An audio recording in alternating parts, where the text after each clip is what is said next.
profesión internacionalista, pero soy derecho humanera también.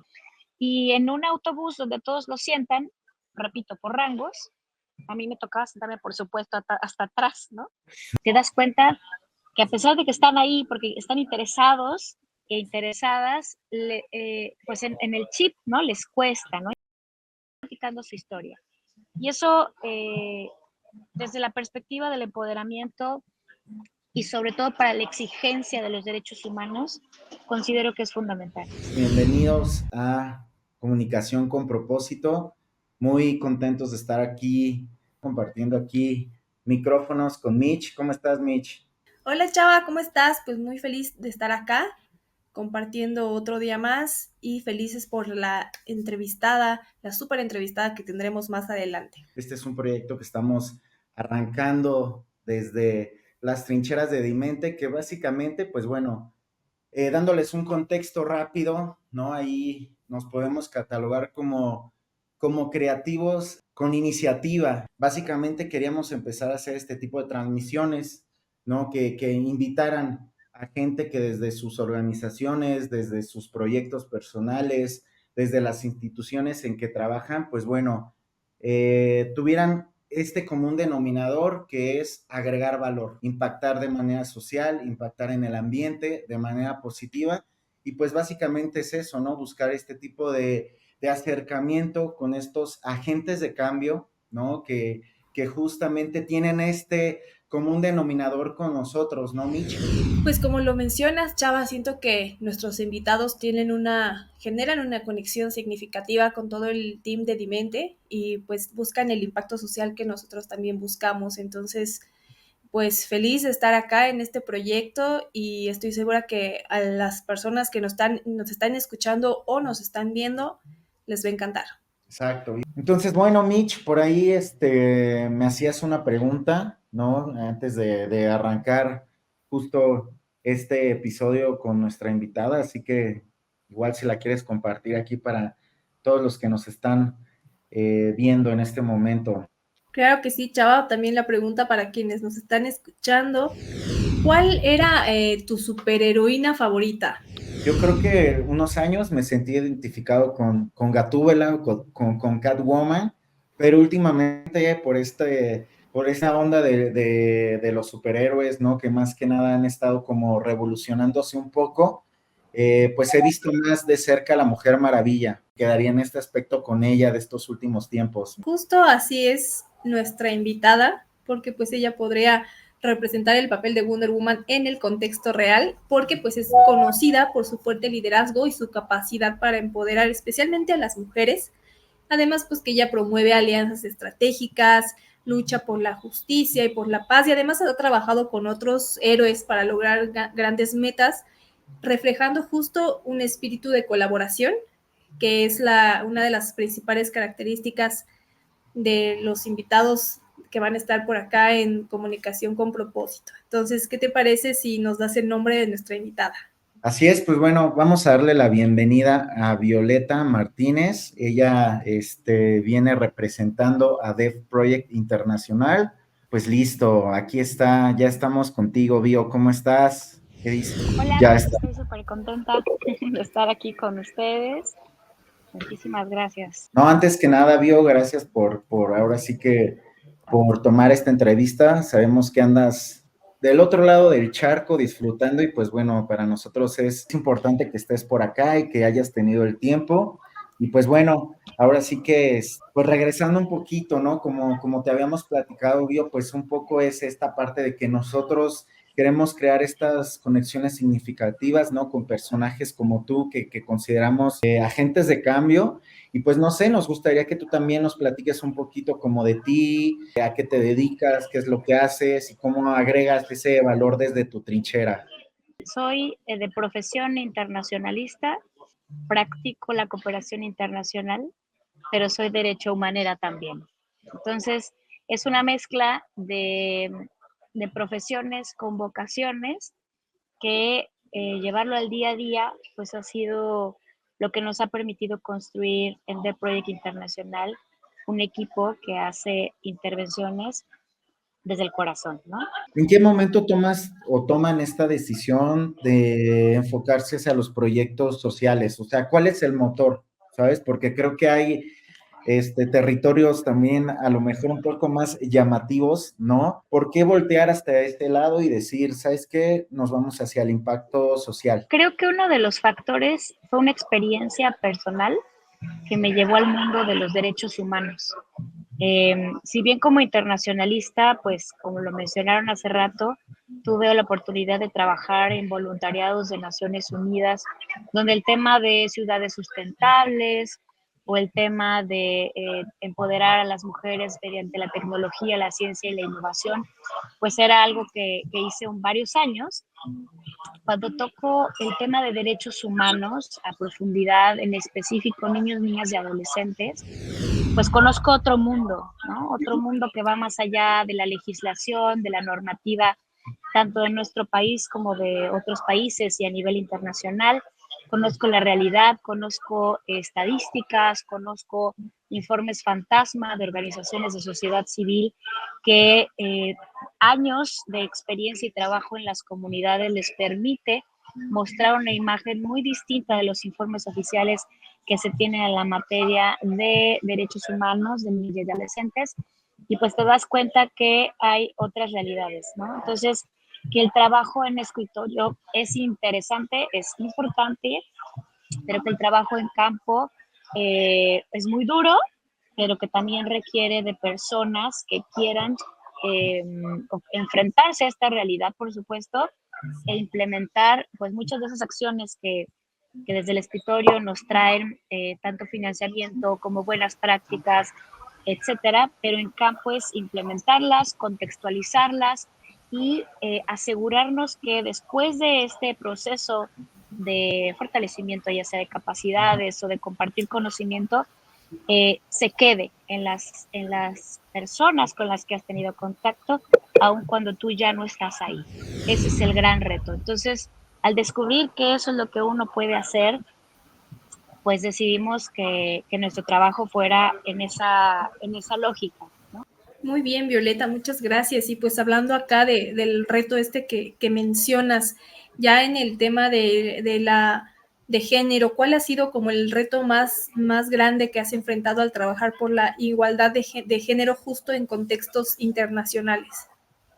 La realidad es que hay muchos, básicamente todas las consultorías que hemos hecho y el trabajo que hemos hecho, evidentemente se basa en la normativa, en la legislación, ¿no? Encontramos a nivel internacional que hay muchos instrumentos internacionales que nos dan una línea, que nos hablan desde hace muchos años sobre conceptos, sobre cómo entender eh, determinado lenguaje, ¿no?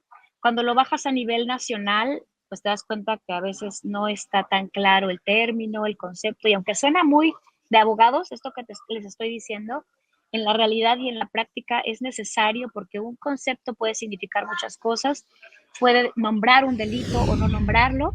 Entonces ha sido un reto el tema de la legalidad, ¿no? Cómo está armonizado o no desde los instrumentos internacionales que no son nuevos, con esta corriente que pide que los tomadores de decisiones cambien legislación, armonicen la legislación y pueda ser útil, práctica y específica para ciertas o cuales razones.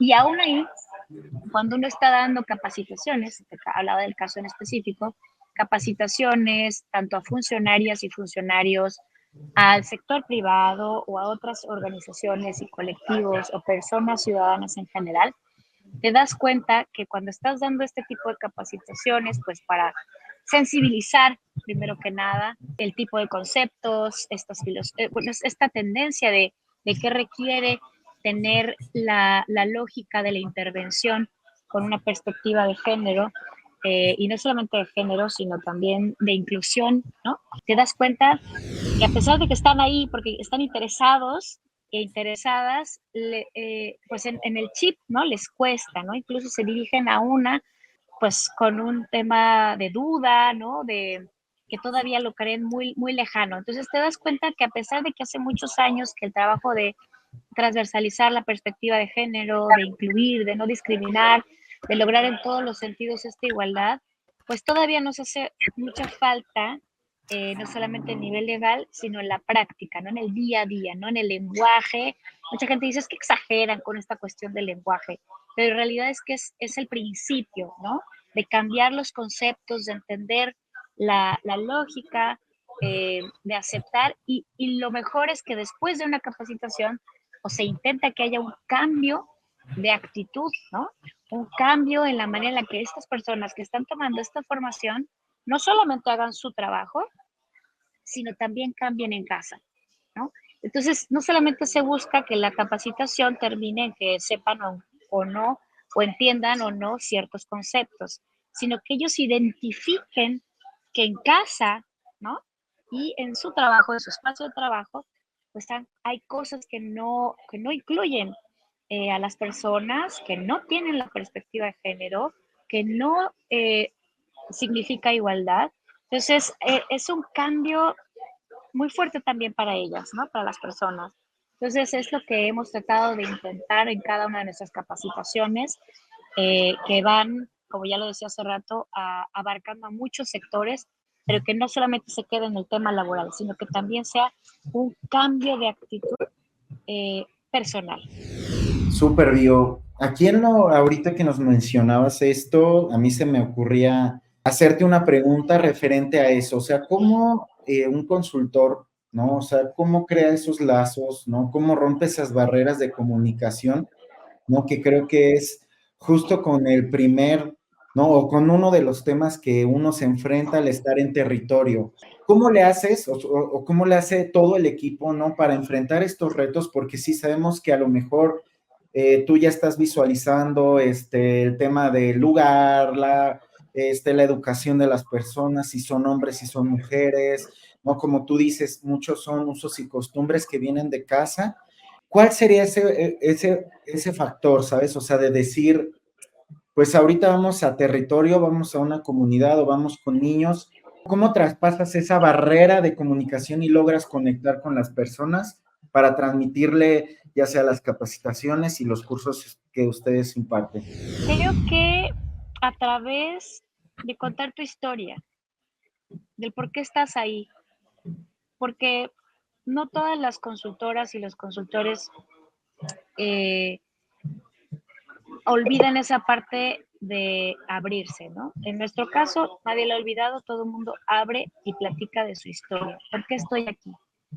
Me ha tocado trabajar con consultoras y consultores de diferentes estados de la República, de diferentes años de edad, o sea, me refiero de edad. Algunas personas han estado en condición de movilidad, personas con discapacidades, etcétera. Y siempre lo que nos ha conectado con las y los ciudadanos con los que hemos trabajado ha sido platicarles nuestra historia, ¿no? ¿Por qué estamos ahí? Hay veces que es complicado porque obviamente los perfiles de las personas beneficiarias son, pues, a lo mejor muy distintos al nuestro, ¿no? Te estoy hablando quizá de personas víctimas de algún tipo de violación, de derechos humanos, etcétera, en el que no podríamos, pues, ponernos en sus zapatos, ¿no? Pero sí platicarles nuestras historias, ¿no? Entonces creo que desde una apertura personal puedes conectar con las otras personas y te escuchan, ¿no? Y entonces dicen, ah, mira, está platicándome su historia, ¿no? No me conoce, no la conozco, pero me está platicando su historia. Y eso, desde la perspectiva del empoderamiento y sobre todo para la exigencia de los derechos humanos, considero que es fundamental. Bio, también viendo un poco de tu amplia trayectoria, algo que nos llamó la atención fue tu paso por la Embajada de Corea en México. Entonces quisiéramos que nos cuentes un poco sobre qué desafíos culturales o qué diferencias atravesaste para, pues, tratar de establecer alianzas entre ambos países. Y algo que igual teníamos, Bio, te voy a interrumpir algo de eso, o sea, ¿cómo le hiciste para aprender coreano tan rápido? La realidad es que fue una experiencia única en su tipo. Yo ya venía de un tema de política pública, de cooperación internacional para reducción de la pobreza, y aún ya que venía con esos temas, tuve la oportunidad de trabajar en algo muy cuadrado, ¿no? Digo cuadrado porque la diplomacia es un tema político, ¿no? Tiene que ser políticamente correcto según lo que los intereses de las naciones estén buscando. Fueron 4 años de aprendizaje. eh, Efectivamente, cada vez que yo ponía un pie dentro de la embajada, yo sí me sentía en otro país, ¿no? En primera, pues sí, el tema cultural dista mucho de mi propia filosofía de vida, ¿no? Quizá también por eso fue un poco el reto, ¿no? Hablar de igualdad, hablar de la voz de la mujer, hablar de empoderar a la mujer, pues no necesariamente es algo que ocurre en la cultura tradicional coreana, ¿no? El tipo de ropa que yo tenía que utilizar en la embajada, el tipo del color de la ropa significaba mucho para los coreanos, ¿no? Los colores, los tamaños de la ropa, los tipos de las telas de la ropa. Creo que lo que ellos vieron en mí fue una persona muy profesional que daba resultados y no solamente, me harto de decir eso, pero ellos quieren resultados siempre para ayer, ¿no? Entonces, la capacidad de solucionar, de prever problemas, solucionar problemas, de evitar conflictos y solucionarlos antes de que existan, y si existieran después, solucionarlos pues de la manera más amable y diplomática posible, y que aprendí a hacerlo a la manera de los coreanos, ¿no? O sea, no lo aprendí a la manera mexicana porque así no era su práctica, ¿no? Lo que sí pude de resaltar de mi parte mexicana, pues fue eso, ¿no? Que cuando yo hablaba con los mexicanos, pues yo ya hablaba con otro vocabulario, yo ya hablaba con otra manera de dirigirme a las personas funcionarias con las que trabajábamos, y eso les gustó a los coreanos, ¿no? Que yo hablaba español y mexicano y que podía entenderme y conseguir lo que ellos estaban buscando. De entrada no era necesario que yo hablara coreano, ya después hablar coreano fue algo más bien un pasatiempo y ellos estaban contentos de que estuviera yo aprendiendo coreano. Pero yo creo que el reto fue tener esa bi, ¿cómo será? Bidirección, ¿no? Por un lado, entender la cultura coreana de exigencia, de disciplina, de protocolos, no solamente de la diplomacia, sino protocolos de la propia cultura. Y por el otro lado, transformar una situación que pudiera ser tensa culturalmente hablando en situaciones que permitiera una negociación de candidaturas internacionales, una negociación o afirmación para firmar tratados y convenios binacionales, la apertura de conseguir votos en algunos instrumentos, o mejor dicho, espacios internacionales. Entonces, creo que al fin del día se logró el objetivo. Aprendí de las dos culturas, máximo de la cultura coreana, y me sirvió mucho estando ahí. Cuando salí de ahí, pues obviamente nadie piensa como los coreanos y bueno, al final tuve que guardar esa pequeña práctica para otro momento y otro lugar, ¿no? ¿Cuál sería el mayor reto biocultural al que te enfrentaste? O sea, o algo que tú te haya llamado mucho la atención. Me imagino que han de haber sido varias cosas, ¿no? Como dices, ese shock desde a lo mejor la vestimenta, la forma de pensar, no sé. Dentro de tu experiencia, ¿cuál crees que haya sido como algo que te haya choqueado, así que hayas dicho, wow, esto estuvo, o esta forma de ser, de actuar, no sé, me vuela un poquito la cabeza? Por ejemplo, yo no podía hablar en una negociación, en una charla, si no me permitían hablar, ¿no? No solamente era por el tema de ser mujer, sino que mi rango dentro de la embajada pues no era elevado, por así decirlo. Yo no podía caminar más adelante que mi jefe. Entonces, va mi jefe y yo atrás de mi jefe, ¿no? Eso, por un lado, es jerárquico, cuando en México, por ser mujer, por ejemplo, ¿no? Hay la gente que te dice, no, es que hay que ser caballeroso, si te dejan pasar primero, o sírvanle primero a la mujer, a la señorita, ¿no? A la señora. Allá era al revés. Por ejemplo, esta parte, ¿no? De no solo ser mujer, sino porque mi rango era inferior, yo no podía caminar delante de mi jefe, él caminaba delante de mí. No podía hablar en una reunión por ser inferior hasta que mi jefe me diera la palabra y me dijera, ahora puedes hablar. Y por ejemplo, algo que bueno, eso sí es cultural, también en una reunión, en una comida, a veces las mujeres, ¿no? Y no está bien, lo digo porque yo tuve que desaprender muchas cosas. Las mujeres atendemos a los hombres, ¿no? Mamá atiende a los hijos y al esposo, ¿no? Y de repente la hermana tiene que atender al papá, ¿no? Y al hermano.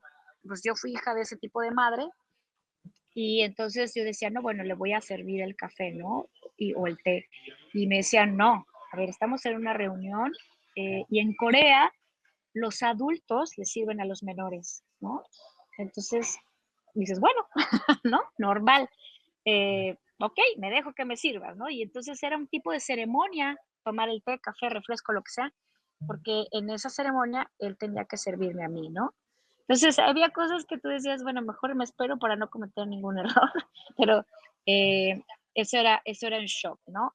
Por ejemplo, hicimos la reunión del G20 en Los Cabos, traje una delegación de 300 coreanos y yo era la única mexicana, ¿no? Pues yo no entendía nada, en ese entonces no hablaba nada de coreano y yo nada más entendía lo que mi jefe quería que yo hiciera y dijera e hiciera, ¿no? Y en un autobús donde todos lo sientan, repito, por rangos, a mí me tocaba sentarme, por supuesto, hasta atrás, ¿no? Cuando se dieron cuenta, pues, de todo lo que sabía hacer y la razón por la que el embajador había decidido llevarme entre 300 coreanos, a la única mexicana de la delegación, pues de pronto no sé qué hablan ellos y dicen y resuelven, y poco a poco me fueron sentando más adelante en el autobús, ¿no? Entonces, ya no estuve hasta atrás, ¿no? Mi rango ya, o mi función dentro de este viaje de la delegación al G20 se transformó porque sabían que yo podía resolver y hacer y tal, que me subieron ya a la mitad del autobús. Entonces, bueno, esas son cosas que te pasan con otra cultura, ¿no? Aquí lo hacemos distinto. No, pues muchas gracias, Violeta, gracias por compartirnos tu increíble trayectoria, un poco de las experiencias en estos proyectos, sobre la perspectiva de género. O sea, sin duda vemos pues que has ido aprendiendo a cómo crear un impacto positivo, ¿no? O sea, realmente así vemos que estás abriendo muchos más caminos para que pues las mujeres puedan alzar su voz y liderar el cambio incluso dentro de este mundo profesional también, ¿no? Y pues muchas gracias por compartir tu visión y por ser una fuerza que impulse a las mujeres. Ahorita vamos a pasar con nuestra dinámica llamada Flash Insight. Te vamos a hacer unas cuantas preguntas. Puedes responderlas con una palabra o con una frase, ¿te parece? ¿Ok? Vamos con la primera. Mayor desafío en una alianza estratégica. Responsabilidades. ¿Qué es para ti el desarrollo sostenible en una frase? Que pueda permanecer a pesar de que las personas que hacen la intervención desaparezcan. Lo más gratificante de trabajar en desarrollo sostenible es cambiar el paradigma. Un valor esencial para la inclusión. Introspección. Una enseñanza de la Agenda 2030. Indicadores. ¿Con qué organización te gustaría colaborar, Bio? UNICEF. ¿Algún agente de cambio que admires? ¿O un personaje que para ti sea como, ya sabes? Ok, Obama. ¿Cuál es tu medio de comunicación favorito? WhatsApp. WhatsApp. Ok. ¿Cuál es el lugar más random que tú crees que sea como para hacer networking? La calle. Ok. ¿Algún podcast que recomiendes, Bio, o algún tipo de programa que puedas recomendar, que te guste, que sea como valioso? Fíjate que, no sé cómo se llame, pero hay una cosa que se llama Academia de Victoria. A lo mejor, no lo sé si lo han escuchado, no sé si se llama así como tal, pero se llama Academia Victoria 147, 127, una cosa así. Si lo pueden googlear, buscar, aunque no lo crean, me ha servido. Lo que más te apasiona de tu trabajo, Bio. Investigar leyes y instrumentos internacionales. ¿Algún libro favorito que tengas? El de cajón, así, el que sea como tu libro, el que pudieras dejar así una enseñanza valiosa. Ah, se llama Momo, pero ahorita no me acuerdo del autor. Momo. Perfecto, Vio. Pues bueno, algo que nos quieras compartir, algún cierre, tus redes sociales, dónde te podemos encontrar, dónde podemos saber más de Project Internacional. Ay, gracias. Pues sí, digo, The Project Internacional tiene su sitio web con www.theprojectinternacional.com. También tiene Twitter, tiene Instagram, Facebook. Ah, sí, Facebook sí tenemos. Pero básicamente pues están ahí los datos del correo electrónico y el WhatsApp, como lo dije hace rato. También nos gusta que nos escriban por el WhatsApp y el correo que nos llega de inmediato. Y pues mi mensaje nada más es no desistir, ¿no? Este tema de cambiar la perspectiva de cómo vivimos, trabajamos, y para ser incluyentes, no discriminar, y empoderar no solamente a las mujeres, sino también a los niños, a las niñas, a los jóvenes, personas migrantes y personas con discapacidad, pues es compartir conocimiento, ¿no? Entonces, si tienen conocimiento, hay que compartirlo. Y eso es lo que hacemos en The Project Internacional. Buenísimo tu cierre, Vio. La verdad es que creo que son palabras que agregan mucho valor. Y pues nada, nos queda a nosotros también agradecerte que hayas tomado esta entrevista, ¿no? Que participes con nosotros. Sabemos que estás del otro lado y que hay mucho esfuerzo por detrás, ¿no? Muchas cosas por detrás por estar aquí, Vio, y te lo agradecemos mucho. Te mandamos un fuerte abrazo y esperamos, pues seguir en contacto contigo y en algún momento seguir colaborando juntos, Vio. Que así sea. Bueno, Muchas gracias Violeta, gracias por compartir tu visión, pues estamos seguros que tu trabajo va a seguir inspirando a muchas personas y pues te agradecemos profundamente tu tiempo y pues por todo lo que haces, ¿no? Y pues también para quienes nos están viendo, invitarlos a que nos sigan en nuestras redes sociales, que nos busquen en Instagram como DimenteMX, también en TikTok, así Dimente con D, DimenteMX, o también que visiten nuestra página web que es dimente.com.mx. pues muchísimas gracias. Nos seguimos conectando en estas transmisiones con líderes, con agentes de cambio. Y pues bueno, solamente recordarles que cada semana estaremos sacando capítulos nuevos y pues bueno, esperemos que este contenido conforme vayamos avanzando les vaya también generando interés y les vaya gustando cada vez más. Así que pues muchas gracias, nos despedimos, que estén muy bien, muchísimas gracias, Bio. Bye, Mitch. Encantada, bye. Bye, bye.